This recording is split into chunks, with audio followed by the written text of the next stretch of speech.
Manny Talavera here, and we're now on day 83 of the seven-figure climb. And on this particular video, what I want to talk about for just a few minutes is your best content, your best IP, and kind of where some of that might come from, and then what your goals should be. So a few videos back, we were talking about the second, third, and fourth sale. The money where the money's ultimately made is by getting people to buy 2 and 3 and 4 times, because when you sell to someone the first time, there's a lot of cost of goods sold. It costs money to get that person to buy. And so when you're making that second, third, and fourth sale, you make a lot more money on that transaction. And so I think Russell Brunson has said it a couple of times. It's talked about a lot, but essentially, if you deliver a metric ton of value to the marketplace in your first offer, like if you deliver on your promise and you're really good, those people will buy from you forever until essentially until you upset them or make them mad in some way. So if your content delivers on its promise and it's really, really good, people will buy from you for a really, really, really long time. And so what you want to constantly be thinking about is don't run without the ball. Bring the real expertise, bring the real IP, and deliver a metric ton of expertise to the marketplace. And then ultimately, if you do that, what will happen is people will just continue to buy from you over and over and over again, which is the goal. Because like I said, the money isn't made on the first transaction. It's made on the second, third, and fourth transaction. And the problem is, if the first thing that you sell doesn't deliver on the promise, you get a lot of refunds and you really burn a huge bridge because you spent a lot of money to get these people excited to buy from you. They're not likely to buy a second or third or fourth time. And so you really want to constantly be thinking about how can we deliver a ton of market value to the marketplace. And so when you're thinking about intellectual property or your expertise, there's a couple of places that comes from.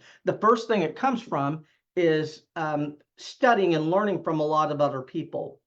And there's a lot of value in that. I can tell you, I've studied marketing over 20,000 hours. I still study marketing literally about every day. I'm trying to go through something. And there is a lot of value in that. And then the other part of this is the things that you learn on your own along the way through trial and error and through building things.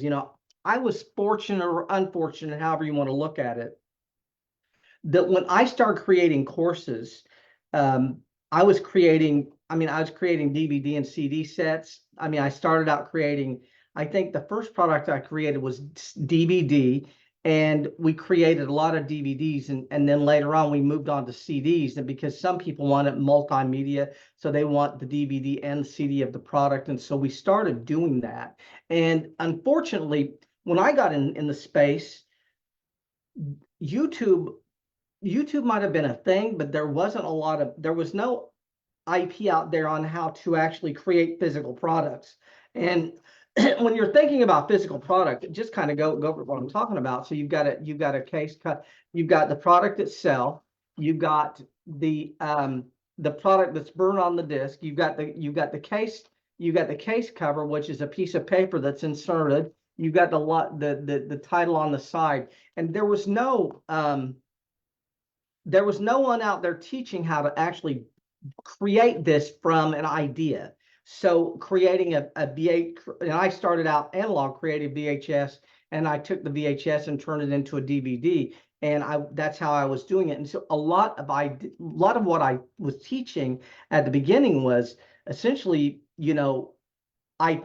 intellectual property that came from me, because I learned how to do a lot of these things myself. And so what you want to think about, you're going to have IP that you learn from working with clients, IP that you learn from yourself, and then IP you learn from others. But ultimately, as you study a lot of the market, no matter what market you're in, as you study a lot, what's going to happen, you start forming some intellectual property there by combining all of these different ideas. And the whole point of all of this is that when you come into the market and you're selling, you need to bring the heat. You need to bring your best stuff and deliver the ultimate amount of value in that first product, because if you do, they will buy a second and third and fourth and fifth time from you. And so when you're thinking about doing this, you do, like I said, you don't want to hold anything back. And you certainly want to make sure you, in my opinion, deliver a lot of IP, intellectual property, deliver a lot of value on that first product, and also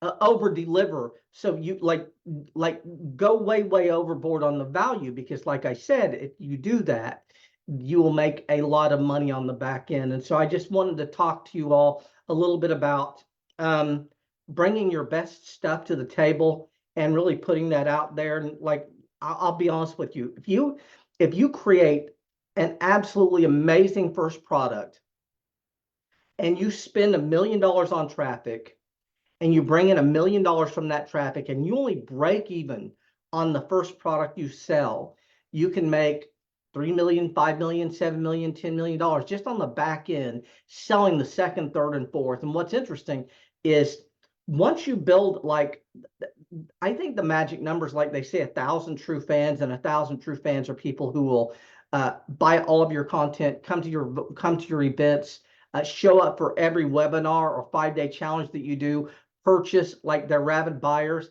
If you build an audience of 1,000 buyers, you could literally create content 24 hours a day, 7 days a week, and you wouldn't create enough content to satisfy their need for what you're doing. And so I just want you all to think about, when you're building this stuff out, bring your best stuff to the first, to the table, and constantly be over delivering, because the value, your brand is based on over delivering on that promise that you make. And everything that you sell should it come with it a promise, and you want to make sure that you do that. But we're going to end out of this, and we will see you all on the next video, and thanks a lot.